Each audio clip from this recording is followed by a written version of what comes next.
திருப்பரங்குன்றம் கோவில் முன்பு திரண்டிருந்த பாஜகவினர், இந்து முன்னணியினர் கைது செய்யப்பட்டுள்ளனர்.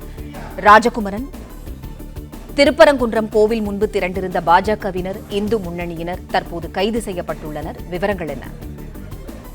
பாஜக மாநில தலைவர் நயினா நாகேந்திரன் கைதாகி இருக்கின்றார்.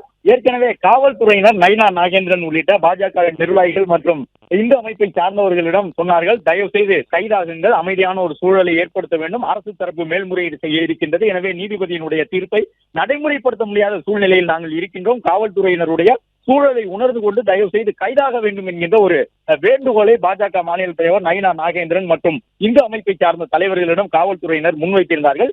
இந்த நிலையில் தான் தற்பொழுது பாஜகவினர் கைதாக தொடங்கி இருக்கின்றார்கள். அங்கே தர்ணா போராட்டத்தில் ஈடுபட்டிருந்த பாஜகவை சார்ந்தவர்கள் வெற்றிவேல் முருகனுக்கு அரோகரா என்கின்ற அந்த முழக்கத்தோடு தொடர்ந்து போராட்டத்தில் ஈடுபட்டுக் கொண்டிருந்தவர்கள் எல்லாம் இப்பொழுது கைது செய்யப்பட்டு வாகனத்தின் மூலமாக அழைத்துச் செல்லப்படுகின்றார்கள். மேலும் ஒரு செய்தியாக, அந்த இரவு 10:30 மணிக்குள்ளாக அறிக்கையை வழங்க வேண்டும் என்பது நாளை காலை 10:30 மணியாக மாற்றப்பட்டிருக்கின்றது. எனவே நாளை காலை அந்த அறிக்கையினை வழங்க வேண்டும் என்று நீதிமன்றத்தினுடைய தீர்ப்பிலே சொல்லப்பட்டிருக்கின்றது. திருப்பரங்குன்றம் மலை மீது ஏறி சென்று நீதிபதி வழங்கியிருந்த உத்தரவுக்கு இணங்க தீபம் ஏற்றம் உட்பட்ட பாஜகவினர், இந்து அமைப்பை சார்ந்தவர்கள் கைது செய்யப்பட்டு காவல்துறை வாகனங்களில் அழைத்துச் செல்லப்படுகின்றார்கள்.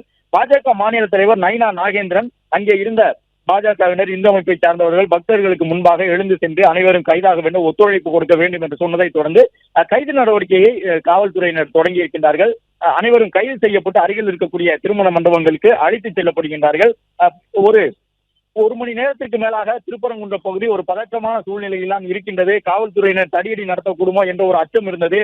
காவல்துறையினர் அங்கு இருக்கக்கூடியவர்களை குண்டுக்கட்டாக தூக்கி சென்று கைது செய்யக்கூடிய ஒரு வாய்ப்பு இருக்கின்றதோ என்கின்ற ஒரு பதற்றம் திருப்பரங்குன்றம் மலை அடிவாரத்தில் நிலவி வந்தது. ஆனால் தற்பொழுது பாஜகவினர் அமைதியாக கைதாக தொடங்கி இருக்கின்றார்கள். பாஜக மாநில தலைவர் நயினா நாகேந்திரன் உள்ளிட்டவர்களை காவல்துறை வாகனத்தில் கைது செய்து அழைத்துச் செல்லக்கூடிய அந்த காட்சிகளை பார்த்துக் கொண்டிருக்கின்றோம். ஆயிரக்கணக்கான பாஜகவினர் இந்த செய்தி அறிந்து திருப்பரங்குன்றம் மலையினுடைய அடிவாரத்தில் திரண்டிருந்தார்கள். அவர்கள் அனைவரும் கைது செய்து அழைத்துச் செல்லப்படுகின்றார்கள். ஏற்கனவே கடந்த 2 நாட்களாக ஒரு பரபரப்பான சூழலை ஏற்படுத்தியிருந்த திருப்பரங்குன்றம் விவகாரம் மீண்டும் நாளை காலை 10:30 மணிக்கு தொடங்க இருக்கின்றது. 2 முறை அரசு தரப்பு நீதிமன்றத்தை அவமதித்து விட்டது, நீதிபதியினுடைய தீர்ப்பை மீறிவிட்டார்கள் என்று உயர்நீதிமன்றத்தினுடைய நீதியரசர்கள் சொல்லியிருந்தார்கள். இந்த நிலையில் இன்று இரவும் அந்த தீர்ப்பு மீறப்பட்டிருக்கின்றதோ என்று ஒரு கேள்வி எழுந்திருக்கின்றது. ஏனென்றால் நீதிபதி ஒரு தீர்ப்பை வழங்கும் பொழுது அந்த தீர்ப்பை நடைமுறைப்படுத்த வேண்டும். அந்த தீர்ப்பிற்கு எதிராக மேல்முறையீட்டுக்கு செல்லுகின்றார்கள் என்ற ஒரே காரணத்தால் அந்த தீர்ப்பு நிறுத்தி வைக்கப்பட்டிருக்கின்றது என்றோ, நிலுவையில் இருக்கின்றது என்றோ, நீதிமன்றம் வழங்கிய அந்த தீர்ப்பு கைவிடப்பட்டது என்றோ அர்த்தம் கிடையாது. மேல்முறையீட்டின் மூலமாக பாதிக்கப்பட்டவர்கள் நிவாரணம் தேடுவதற்கு சட்ட ரீதியான வாய்ப்புகள் இருந்தாலும் ஒரு தீர்ப்பு வழங்கப்பட்டால் அந்த தீர்ப்பை நடைமுறைப்படுத்த வேண்டும் என்பதுதான் சட்ட விதியாக இருக்கின்றது என்று சட்ட ரீதியான விளக்கத்தை பல்வேறு நிபுணர்களும் சட்ட நிபுணர்களும் தந்து கொண்டிருக்கின்றார்கள்.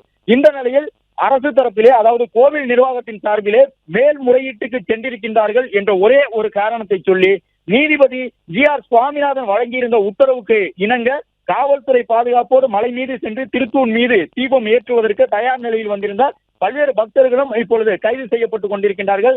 பாஜக மாநில தலைவர் நயினா நாகேந்திரன் உட்பட பாஜகவின் மகளிர் அணியை சார்ந்தவர்களும் கைதாகி இருக்கின்றார்கள். அனைவரும் கைது செய்து காவல்துறை வாகனத்தில் அழைத்துச் செல்லப்படுகின்றார்கள். பிளே ஸ்டோர் மற்றும் ஆப் ஸ்டோரில் இருந்து பாலிமர் செயலியை QR கோடு மூலம் பதிவிறக்கம் செய்யுங்கள். செய்திகளை உடனுக்குடன் பெறுங்கள்.